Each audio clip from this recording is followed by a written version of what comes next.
Hey Internet, I'm Simon Squibb, your host at the Good Luck Club. I believe luck is an ingredient that's necessary for a successful life. Whatever you're starting, building or shipping, I'm here to tell you, without luck, you're not going to make it. I've been testing my luck as an entrepreneur since I was 15 years old. I have had plenty of failures and successes, and I'm fascinated by the things I couldn't control, the moments that made my career, and the ones that threatened to end it. In each episode, I'll invite a guest to share their stories about luck, the good and bad, and together we'll test my theory about luck's role. Schlipf is a serial tech entrepreneur, venture capital investor, and an expert lean startup trainer. Today, he is the founder and CEO of the Rainmaking Venture Studio, where he partners with large corporations to de-risk the process of creating new businesses. So welcome, Jordan. Thank you, Simon. Thank you. Well, I always like to start the podcast off by just asking how people define success. So how do you define success? To me, this is the thing, right? Do you separate personal from professional? To me, I think that's a fallacy. I think that, you live one life in an office somewhere and you go back to a totally different life is nonsense. I think they are one and the same, and how you're not a different person in the office than the one you come home to. You aren't living two separate characters. So for me, success is kind of how do you ultimately live a fulfilled, purposeful life, and that means everything. But from an entrepreneurial perspective, and this is why I get so excited about the entrepreneurial way of life, is you're in control of both of those things in crafting everything. Whether you choose to build that business, who your customer is, what business model you have, all of these things are 100% in your control. So you have this sort of great role and responsibility of choosing to build something that allows, if you want to be at home with your kids more, then create a business that allows for that, and so on. So for me, success is about getting out of bed every single day and really believing in what you're doing, not feeling embarrassed, ashamed about any of it, but genuinely being proud and constantly personally learning. Like for me, it's the number one driver for me is not how much money in the bank and all that nonsense. It's about, am I sort of making some sort of improvement on basically I have a philosophy where you're either climbing or you're sliding. I don't believe in a plateau. If you're stationary, you're treading water, you're sliding. So for me, what actually gives me the fulfillment is how do I continually improve, whether it be learning new things professionally, whether it be in the gym with health, whether it be emotionally. Am I a better boyfriend, husband, sort of partner? All of these things. And you can't do all of those things at the same time, but I'm always looking at how do I move the needle on one of those elements. And I tend to sort of have, over the years, there are times when one is more important than the other, or two are more important than the other, but I'm trying to sort of complete the set, if you will. And I know that will never be complete, but for me, it's about doing stuff that I love, that I feel purpose, but always having that progress, that sense of progress on a holistic sense. I think that's an amazing answer.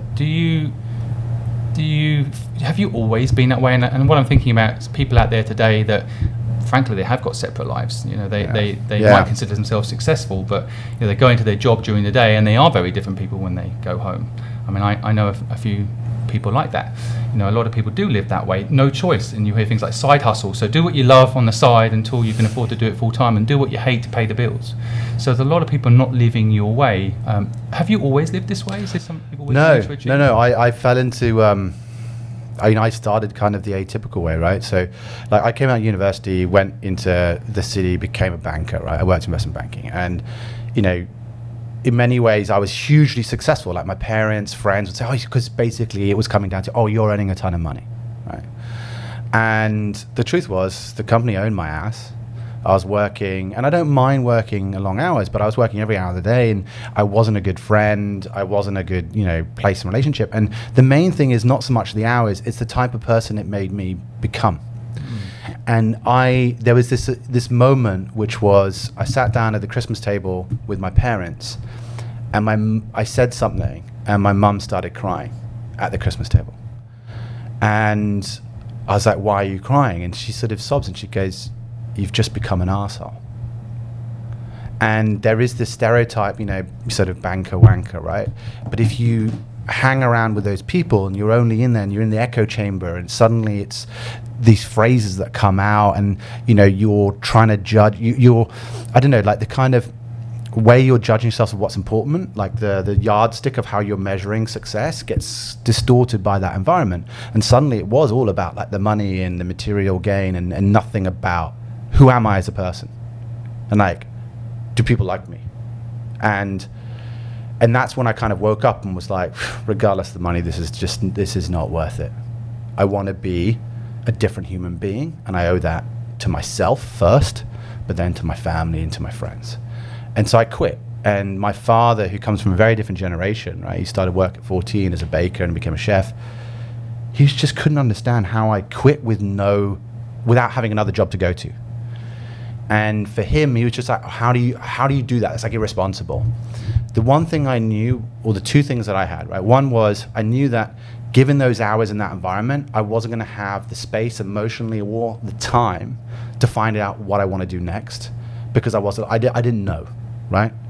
So I needed to create that, which meant I had to sever that bond to give me the space emotionally and time to figure and answer that question out properly. Two, and I think this is the key thing to entrepreneurship, right, is I just backed myself. I had faith and belief in me that I would be okay. Like I didn't know what it would be, but it's like, yeah, there was a bit of money in the bank, but like I would figure it out, and I would invest in myself and back myself, bet on myself to figure it out.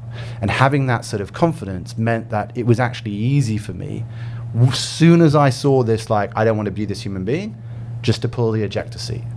It's kind of like, pull it, get out, we'll figure out a plan later. Wow. Well, I first of all think that there's a huge amount of people out there that are sitting on the fence thinking about quitting their job, listening to this, thinking, I need to do it. But where did the belief come from? A lot of people would be very scared. And like you say, there's a lot of parental pressure. If your parents work very hard to put you through, education, to then see you in a great job and then you quit, it's not just you, it's the whole image also gone. And the second thing I find interesting, I'd love to just delve into a little bit more, that you're talking about, is how the job you're doing changes you, for the good or for the worse. And I think that's a really fascinating thing. So good self-awareness, how did you wake up, let's say? In terms of like deciding to move and quit, how did that moment come about? And when you did it, did the self-confidence, was it already there, or did it come from? This is interesting. The self-confidence piece, we have there's a debate, right, where is entrepreneurship nature versus nurture? Right. Like how much of this stuff can be taught? And having spent a few years of my life in academia teaching entrepreneurship, like I absolutely know that there are skills that can be taught that will increase the likelihood of your success in taking an entrepreneurial path, building businesses, doesn't matter what type of business, for sure. However, what I think the most important part of entrepreneurship is not so much the skill, it's that mindset. And for me, although you can do things to change mindset, I'm much more in the camp of it's more nature versus nurture. Like, there are people in this world where you, by definition, have to take risks. Entrepreneurship doesn't happen without risks, right? Now, the better your skill set gets, you can lower that risk to a degree, but it will always be there. And you'll always have to have some leap of faith.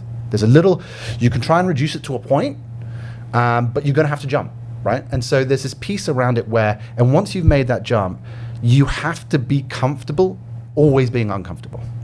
And so the way I look at it, especially over the time, is real entrepreneurs thrive in that environment, and some people can survive and some people get trashed by it.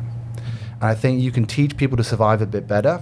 Some people it's just not for them, it's not for them, right? And it's not a bad thing. It's just, let's be honest about who you are, and it's just not suited for everyone. But you can really reduce that risk. But there are an element where I think you're either born with this element of genuinely thriving in it, where you're like a flywheel that picks up your own momentum and you just boom. Which is why, you have this phrase of, a fish, like in China, a fisherman always recognizes another fisherman from afar. And I think that is so true with entrepreneurship, with real entrepreneurs. And what I mean by that is, like, it doesn't matter what you're doing, but like, I'm sure you've been, Simon, where you've been at a dinner party and there's other normal sort of, accountants, whatever, like other friends doing normal jobs, and you suddenly meet someone who's sort of doing entrepreneur. And you just clock. Next thing you know, you're kind of the Well, embarrassing. we had that, didn't we? I mean, our first meeting was a bit like that for me. But yeah. And you have that embarrassing moment where you're kind of ruining the rest of the dinner party because, you know, you're engrossed chatting about stuff and everyone else becomes sort of white noise to your conversation. And I think that happens because of this, like a real affinity that goes deeper than the skill set. It's just this kind of like, we get it. Like, we get it. Like, you could be building a drinks business, I could be building a tech company, it doesn't matter. But like, we get it. And talking about it, and then there's also an element around it where, and I don't think this is a fair, because I've not been in the theatre of war, but like speaking to my friends who have been in the military, you can talk about wanting to become a soldier or whatever, and you can talk about, yeah, I'll be fine. There's a difference between talking about it and thinking about it and wanting it and then having been there. And until you've been there and you've lived it, you're not really part. You know, there is an argument, do you really want to go there and live it? Correct, right? Yeah, and where are you getting that message from, right? Who's telling you that that's a good idea, or where, you know, what pressure, whether it's parents, like, oh, your father, your grandfather, they're in the army, you should do that. You know, there's loads of pressures, you know, societal, there's a ton of them. Getting to the truth of what's right for you, that's the most important thing. How do you do that? Like, genuinely being able to listen to yourself, but like I think there's an element of you're going to have to do stuff and you're going to have to reflect about how that's really affecting you, what's giving you energy and what's taking away energy. Right. And I think the energy analogy is the best compass for me over the years to calibrate, which is if I get to the end of the day, do I feel run down? If I'm meeting someone or I'm doing a particular activity, is it recharging my batteries, or am I is it depleting them, or having to go away and recharge them elsewhere?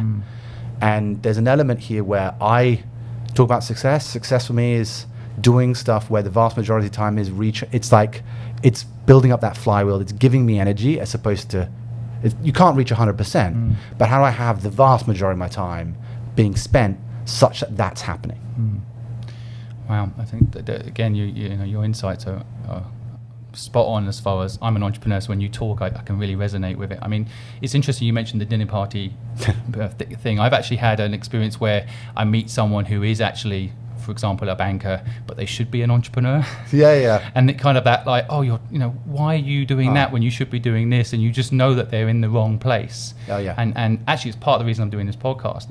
I want those people to get insights from people like you, so that they can make the leap into what they're meant to be doing, because it takes courage and you have to push through your fear. But if you do, your life is what it's meant to be. I'm actually thinking also, I'm mentoring someone. I know you do a lot of mentoring and have done a lot of mentoring in the past. I'm mentoring someone at the moment who is a very talented entrepreneur, but they were a banker for 8 years, and they can't help but keep trying to fall back into that world. And I wonder, do you sometimes have that? You know, do you sometimes think, oh, it would be nice just to, you know, go back to a business where I'm not managing massive teams and worrying about not just managing that team, but their cash flow and their salaries and all those other responsibilities you now have that you wouldn't have inside, say, a corporate?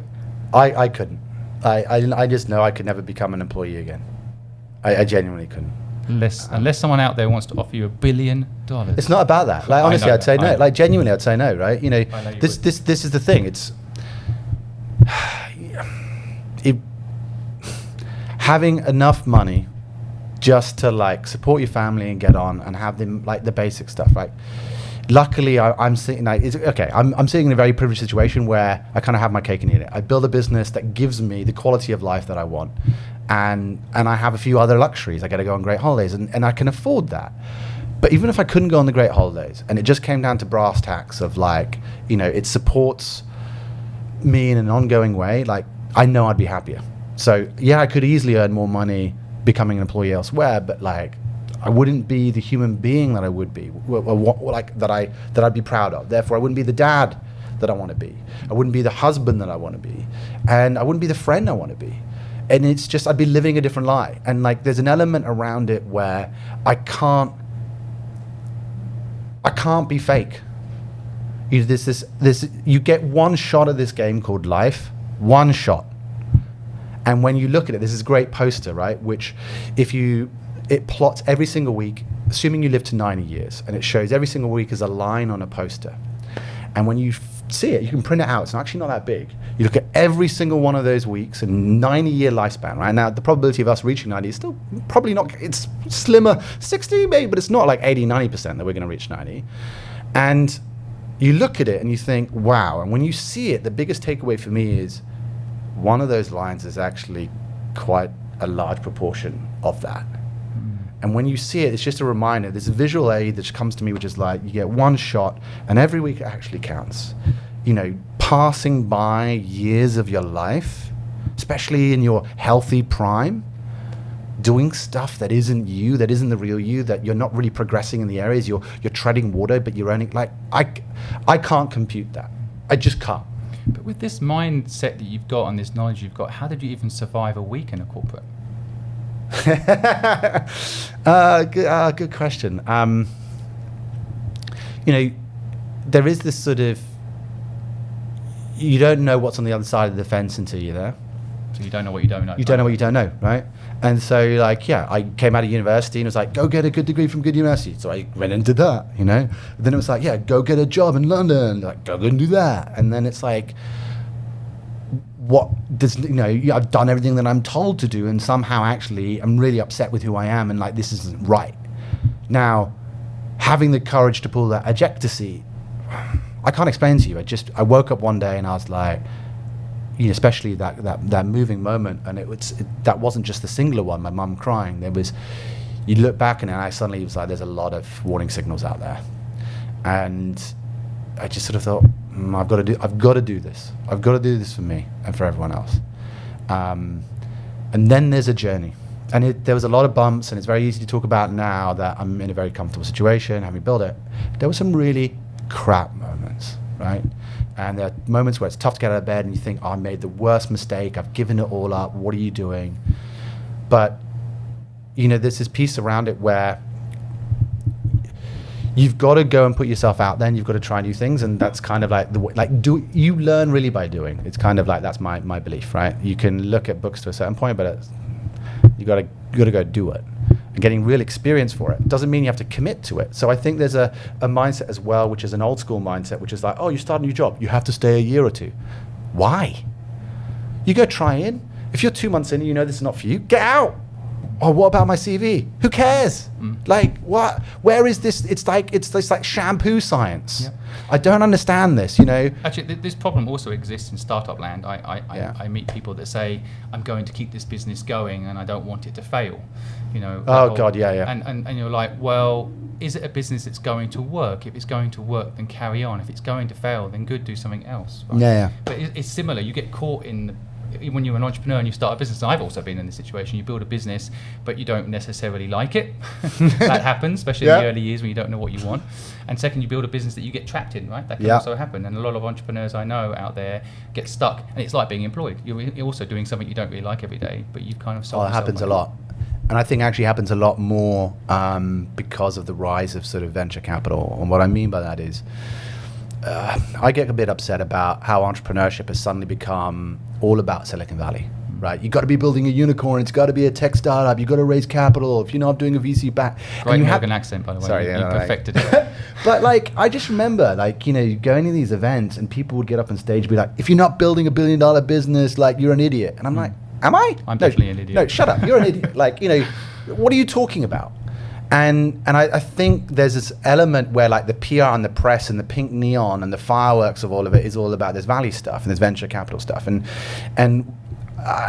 you know, there are pros and cons to it, but like I think there are a lot of negatives that no one talks about. One of which is this entrapment of the entrepreneur. And what I mean by that is, so many businesses are started with a founder or two founders or whatever, you know, co-founders with a vision and a mission that they wanted to do. And typically it's like they wanted to make the world a better place. And I know that sounds super cheesy, and it kind of always is when you say it, but they genuinely wanted to do something, fix something, like had like a little chip on their shoulder, and they're like, I want to do this. And then they raise money, and then they're executing, and then the investors are like, oh, but there's a better, more financial, bigger opportunity over to the right here. So let's pivot, let's whatever, let's change direction. I met a startup yesterday who had exactly that thing from an investor, exactly that. And suddenly, you know, you wanted to do X, like, you know, whether it's as mundane as you wanted to be a direct-to-consumer company, and now you're doing an enterprise B2B business, and you hate enterprise sales, and it's a very different business model. And now you're like, oh, but I'm doing that because the investors kind of told me, and then, you know, you're now like wedded to it. Yeah. You're like arguably morally, ethically, and legally, you know, contracted to deliver a return to your investors, and suddenly you wake up and you're like their prisoner. Right. Well, you're actually working for them. That's you're the working. fear, isn't it? You're working for them, and you've lost sight. And the amount of times, like even in our accelerator programs, like Starter Bootcamp, where I've literally said to we've got equity in them, right? Gone to the founder and said, you need to go back to your vision and your passion, because you've lost the passion in this. And like, if that means building a business that will only be 30 million, great, awesome, do that. Like, if I never get a return on my equity, I don't, like, genuinely. You are a very unusual investor. But that's not the normal support I know, but structure I that suppose these founders get. the Normally, that's like keep pushing. Oh, absolutely. This is where the money is. Absolutely, and that's where it's like, I was an entrepreneur first, right? And so this is different things like in Europe as well. I get a bit annoyed about the VC scene in Europe because most of the VC scene in Europe are guys who are like ex-finance people and they've never built anything in their life. And it's like, what company have you built? What have you done? Right? America is slightly different. Venture capital began with entrepreneurs having had successful exits, being like, I don't want to retire. How do I like go and help the next generation? But like, how do I work a little bit less? Because it is hard, right? If you're trying to do something that hugely scales to, billions of dollars. And so they became VCs. They're like, I'll put some money, I'll invest in and whatever. And their mentality and their respect and understanding that the real talent is the entrepreneur. Like, having money is easy. There's abundance of cash. That's not hard, right? Oh, wow, you crunch an Excel spreadsheet. Like, what do I... and there's this piece here where, like, a lack of empathy. And in Europe in particular, it's just, it's sort of the vampire squid, right, of finance. And again, I think there is just in entrepreneurship generally in the startup scene, in which when we talk about startup scene is often the tech stuff, right? And often the lifestyle businesses get not talked about enough, which I get really upset about. But in that world, there's a massive asymmetry of information understanding. And I kind of believe actually the VCs propagate this asymmetry of information because they benefit from it. And they're not being honest, they're not really got the entrepreneur's back. And it's like, that's a commodity I can churn. They go, oh, mathematically, I know that I invest in 10 startups, 9 will fail, 1 will work. And so they're expecting death. It's like, whatever. Are they really going to help you? Are they really going to roll up the sleeves? Nah. I also think there's a data corruption problem out there. For example, in podcasts, you're not supposed to have your phone on, and I've got my phone on, so sorry, listeners. Very unprofessional of me. But there's a data problem. I saw a report from one of the big four. I feel like naming them, but I don't want to get sued. And they basically said that profit in a company goes up by 36% if the founder is replaced by a trained CEO. And when I dug into that report, that was the headline. All sounds pretty interesting, doesn't it? And then when you dig into it, you realize a lot of these companies don't last 3 years after that. They make more and more profit, but they don't last. I mean, of course, Apple, Steve Jobs is a good example. Yes, you bring in a fizzy drinks CEO, and he makes the company more profitable for a short time, and then bang, the energy's gone. The essence of it's gone. The point you're making about the vision, right? So.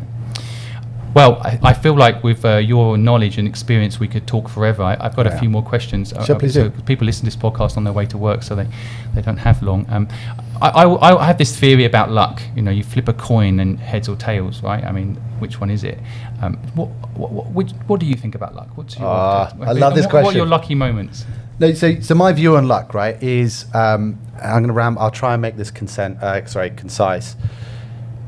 This word serendipity.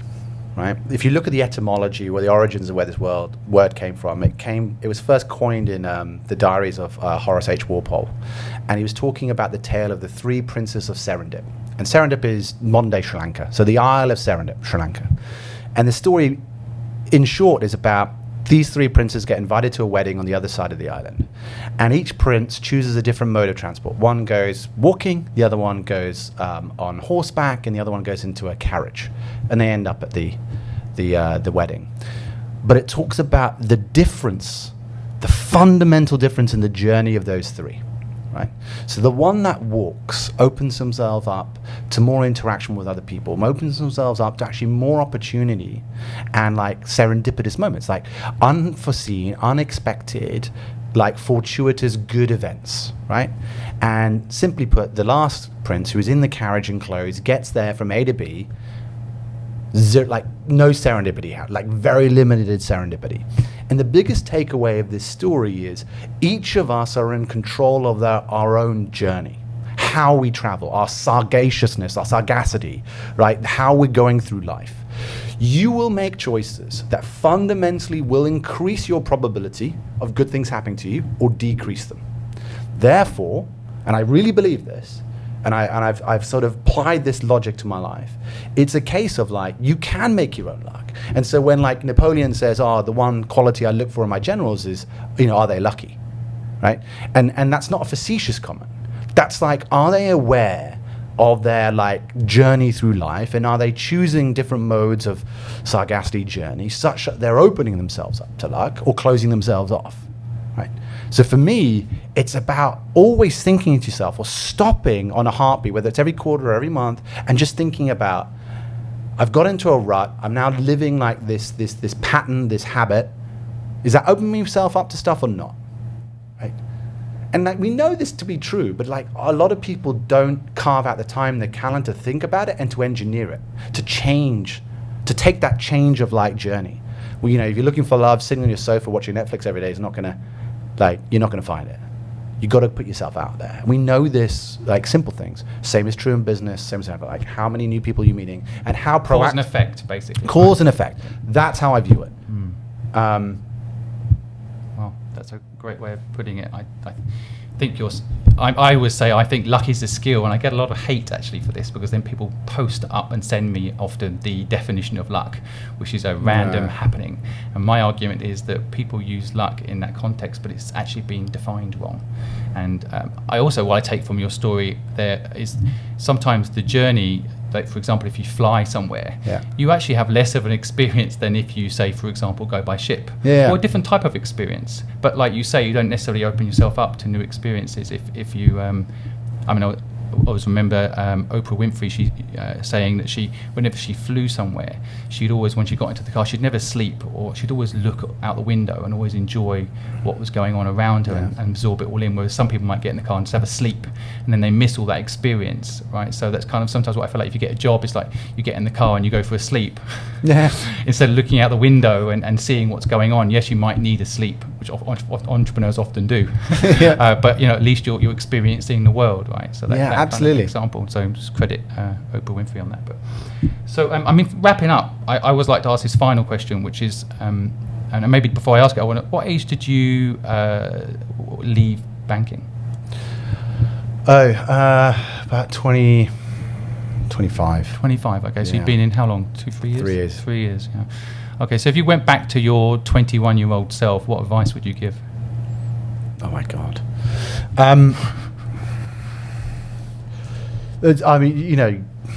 Knowing what I know now, I feel a little, not ashamed. My biggest advice is like, don't just do something because like people, society are telling you to do it. Stop and ask like why. Like, do I really agree with that? Is that really for me? Make your own choices, but make them informed. Go get the data. Go figure out what works for you, and carve your own path. Like, own it, right? And I really mean that. Now that I know that like entrepreneurship for me is a way of life, it's not about like what business I'm building or what product, it's a way of life for me. And I know it's one which is hugely enriching across like everything that I do and who I am. And knowing that now, if I could go back to my 21-year-old self, I'd be like, appreciate that there are a bunch of skills you do not have, that are not taught to you at university, that are not taught to you in any kind of like formal way or in like your first job, that if you can go and get these and teach yourself, you will significantly reduce the pain and increase the likelihood of success when you go down that way of life.